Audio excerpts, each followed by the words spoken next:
Hey there guys, it's me again. Today's video is about a couple of characters of mine.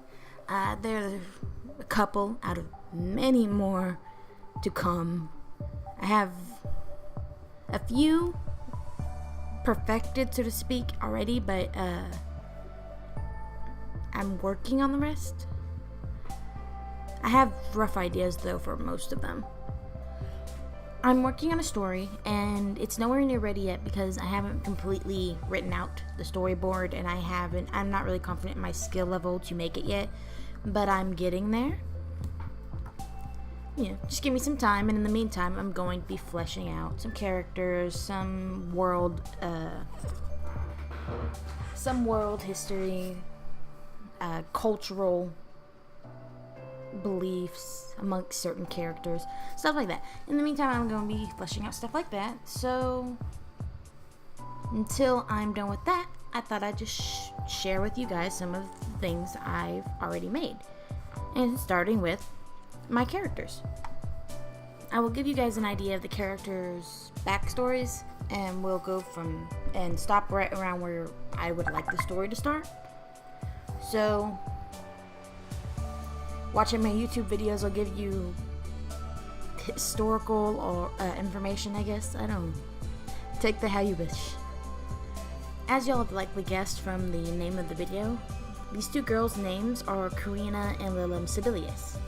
Corina is the blonde one and Lillum is the redheaded one. Corina's an elf, with her ears being very long and jutting out. That is an elf trait. And Lillum is a dwarf. So with dwarves, I have their ears be slightly pointed, but they have a little notch in the side. I don't know where the idea for the dwarf ears came from. Elf ears, it's pretty common for that kind of ear is pretty common. That kind of ear is pretty common amongst elves. But for dwarves, I'm not sure where I got the little notch idea.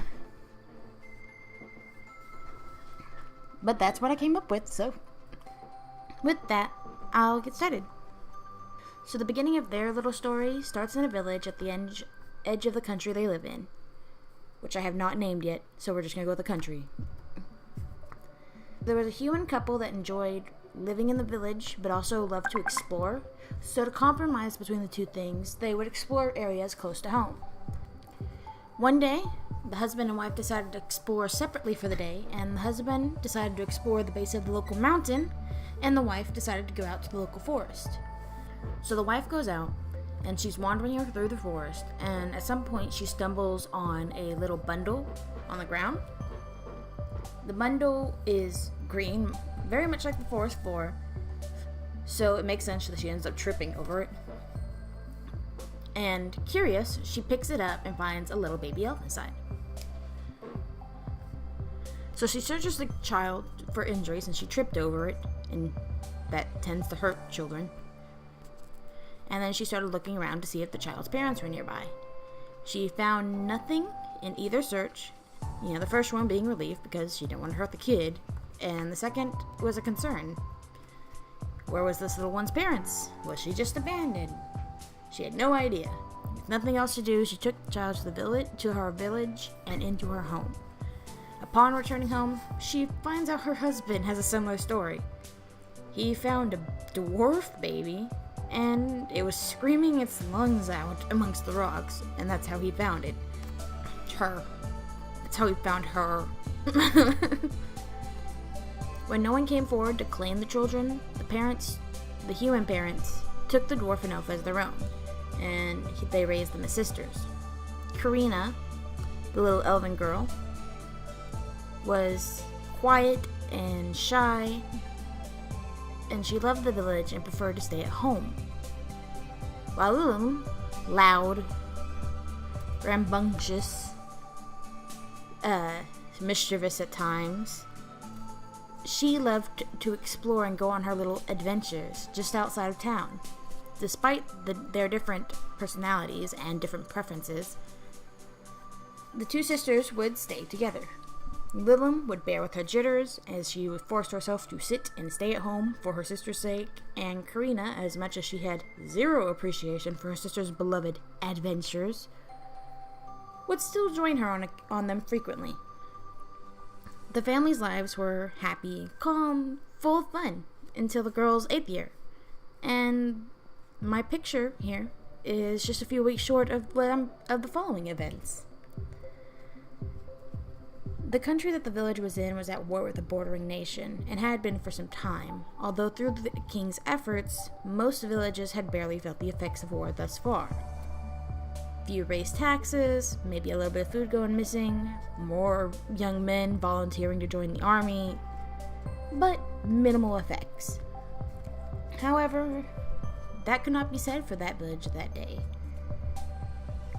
Enemy soldiers marched on the village, raiding and pillaging, and cutting down any that stood in their way, which unfortunately included the young girl's parents. Corina, very attached to her parents, tried to run and be by their side as they died, but felt a hand grab her arm. Terrified, she looked back and saw her sister holding on to her. And with that, Lillum just turned and ran, dragging her sister with her. In her eyes, their parents were dead. There was nothing they could do to save them. All that she could do was keep her sister from throwing her life away, running towards soldiers for something that would be fruitless in the end. Lillum ran until she knew her sister was safe, and after a short rest for the both of them, she continued to drag her sister further away, walking instead of running this time. They went from village to village, in each finding more and more villages had been attacked and having more and more little orphans join their party. After a while, not only was Lillum pushing her in-shock sister, but also helping wrangle and control a bunch of kids half her age or less. Lillum, town to town they went, and they were looking for someone to take all these them and all these other kids in. Finally, Corina and Lillum, as well as 12 other kids, came upon a town that had something to spare. A large, abandoned, ruined building at the edge of town. That, a few building supplies, and a small donation of food that they would never see again, was all they were given. Aside from that, the children were on their own. 11 toddlers, the oldest of which were 5, and 3 8-year-olds had to take care of themselves. And that's about where the story starts, and that's where I will have to stop. There's a lot more to the story than that, of course, but I can't tell you that without spoiling things. You can ask questions, though, in case I was unclear about anything, or maybe you just want to know more about Corina and Lillum. I can answer those as long as they don't go into spoiler territory. As I keep posting videos, I'll introduce some more of the characters. I have a lot, as you heard. 11 toddlers and 3 8-year-olds. I've only shown you 2 of the 8-year-olds. But I have a few of their designs on my Deviantart and their names. So if you want to see more of them sooner than my next video, then you can go check that out. And with that, I think I'm done. So, like if you liked, sub if you wish. Hope you guys enjoyed, and have fun.